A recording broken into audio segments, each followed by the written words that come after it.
উতাইবিয়াকে কিছুই বলেন নাই। ওরে উতাইবিয়ার শোন, আমারে কত গালি দিলি, এমনকি আমার মেয়েকে তালাক দিলি, দুষ্ট ছেলেদের মাধ্যমে পাথর মেরে শহীদ করে দিলি, আমি রাসূল কিছুই বলি নাই। নবীজি আজকে দুটি হাত আল্লাহর কাছে তুললেন, সঙ্গে সঙ্গে উতাইবিয়ার জন্য বদদোয়া করে বলে, আল্লাহ এই দুনিয়ার কুকুর উতাইবিয়ার জন্য হিংস্র পানি দিয়ে কি তুমি তারে ভক্ষণ করাইতে পারো না? আল্লাহু আকবার। আল্লাহ এই কুত্তা, দুনিয়ার কুত্তা উতাইবিয়াকে দুনিয়ার বড় হিংস্র পানি দ্বারা তাকে তুমি কি খাওয়াইয়া দিতে পারো না? আল্লাহ বললেন, আমার বন্ধু, আমার দোস্ত, আমার হাবিব, তোমার দোয়াটা আমি মঞ্জুর করলাম। জয় বল সুবহান। তোমার দোয়া কবুল করলাম।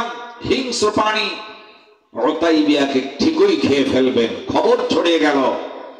আবু লাহাব এসে বলল, মুহাম্মদ বিন আব্দুল্লাহ জীবনে কোনোদিন মিথ্যা কথা বলে না, যা বলে সত্য বলে, বুঝতে পেরেছি 100% আমার সন্তান উতাইবিয়াকে হিংস্র পানি খেয়ে ফেলবে, সুতরাং আমার সন্তানকে আর বাঁচাতে পারবো না। বাঁচাতে যদি হয় তাহলে অস্ত্র সহ সৈন্য সামন্ত দিয়ে তাকে বাঁচাতে হবে।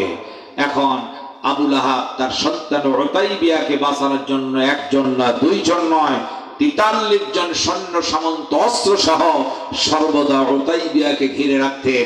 যেখানেই যেত, সামনে, ডানে, বামে, পিছনে সৈন্য সামন্ত মাঝখান দিয়ে উতাইবিয়াকে নিয়ে যাওয়া হলো। একদিন একটা তাঁবুর মধ্যে উতাইবিয়া শুয়ে আছে, 43 জন ওই নেতারা তার সৈন্য সামন্ত অস্ত্র নিয়ে বসে আছেন, যাতে করে হিংস্র পানি তাকে খেতে না পারে। আল্লাহ বলেন, ওয়া মাকারু ওয়া মাকারাল্লাহ ওয়াল্লাহু খায়রুল মাকিরিন। যখনই তোমরা চক্রান্ত করো না কেন, কৌশলবাজি হও না কেন, আমি আল্লাহ উত্তম কৌশলবাজি, আমার কৌশলের সহিত তোমরা পারবা না। কথা বলেন ঠিক কিনা? এরপর দেখা গেল 43 জন অস্ত্র সহ সৈন্য বসেই আছে। রাত গভীর হলো, সকলের চোখে ঘুম। হিংস্র পানি বাঘ সামনে এসে লাফ দিয়ে মাঝখানে ঢুকলো, উতাইবিয়াকে এমন ধরলো, কলিজা ছিঁড়ে ফেললো, হাড্ডি করে ভেঙে চোরমার করে কলিজা চিবিয়ে তাকে হত্যা করে টুকরো টুকরো করে দিয়ে জঙ্গলের বাঘ জঙ্গলে চলে গেল। আবু লাহাব ডেকে বলে, ও সৈন্য সামন্ত, অস্ত্র শস্ত্র নিয়ে আমার সন্তান উতাইবিয়াকে তোমরা পাহারা দিচ্ছ, দেখো আমার সন্তান উতাইবিয়া বেঁচে নাই, হিংস্র পানি তাকে খেয়ে ফেলেছে, মনে হয় এক টুকরো হাড্ডি বা গোস্ত খুঁজে পাবে না। জোরে বলো আল্লাহু আকবার। সুতরাং আমার রাসূলকে গালি দিয়েছে, নির্যাতন করেছে, যার কারণে উতাইবিয়াকে হিংস্র পানি যেমন টুকরো টুকরো করে খেয়ে ফেলেছে, ঠিক তেমনি ভাবে আমার আল্লাহর কাছে কোনো শক্তি কোলায় না। বিগত সরকার, র‍্যাব কম ছিল না, বিডিআর কম ছিল না, আর্মি কম ছিল না, এত সৈন্য সামন্ত থাকার পরও বাংলাদেশে টিকতে পারে নাই। এই বাংলাদেশে ভারতে পলাতে বাধ্য হয়েছে। কথা বলেন ঠিক কিনা?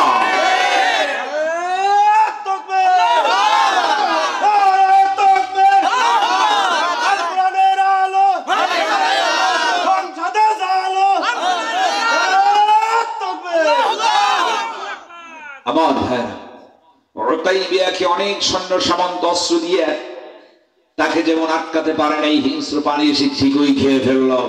বিগত সরকার অবস্থা হয়েছে তাই আলেমদের গায়ে হাত উঠালো। তারা কোরআন সুন্নাহর বিপক্ষে যখন বক্তব্য দিল, আমার আল্লাহ সীমালঙ্ঘন করার কারণে আল্লাহ নাকশ হলেন। সৈন্য সামন্ত থাকলো, কিন্তু বাংলাদেশে থাকতে পারলো না। 41 সালের ঘোষণা দিল, 24 সালে উইকেট পড়ে গেল। কথা বলা ঠিক না? ওই আল্লাহ আছে কি নাই? আল্লাহ বলতেন, শিক্ষা করো আবু লাহাবের কাছে। কার কাছে? আবু লাহাবের কাছে। কারণ কি? আবু লাহাব বলল, তাব্বালাকা ইয়া মুহাম্মদ, ধ্বংস হও। আল্লাহ বললেন, তাব্বাত ইয়াদা আবি লাহাবি ওয়া তাব, ধ্বংস হোক আবু লাহাবের দুই হাত। জোরে বলো আল্লাহু আকবার। আবু লাহাবের দুই হাত ধ্বংস হোক। আপনার প্রশ্ন, ওদের হুজুর এক হাত দিয়ে পাথর মারলো আর ধ্বংস হলো দুই হাত, এর কারণ আবু লাহাব ডান হাত দিয়ে পাথর বেড়েছে, বাম হাত একটা ঝাঁকুনি দেখে সমর্থ করেছে, সমর্থন দেওয়ার কারণে দুই হাতটা আল্লাহ ধ্বংস করে দিলেন। কথা বলে ঠিক কিনা? সুতরাং আল্লাহর জমিনে দ্বীন প্রতিষ্ঠার জন্য যারা সংগ্রাম করে, নারায়ে তাকবীর আল্লাহু আকবার স্লোগান দেয়, আর সেই সময় দুশমনেরা বুলেটের আঘাতে গুলি করে ইসলামী আন্দোলনের সৈন্যদেরকে শহীদ করে দেয়, হত্যা করে।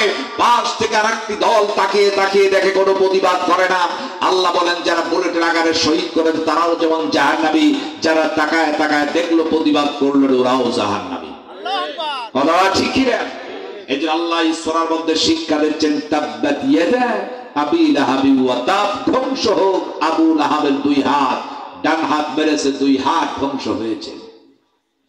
এরপরে এই আবু লাহাবের করুণ পরিণতি, তার যে কি কঠিন মৃত্যু হুঁশিয়ারি করে বলল। স্বৈরাচারী কায়েদে আবু লাহাব নিজেকে দাবি করেছিল তিনি একটা মন্ত্রী ছিলেন, ধর্মমন্ত্রী। কি মন্ত্রী? আবু লাহাব তদানীন্তনকালে ধর্মমন্ত্রী ছিলেন। একজন মন্ত্রীর পাওয়ার কমটা বেশি, মন্ত্রীর পাওয়ার কিন্তু অনেক বেশি। কথা বলে ঠিক কিনা?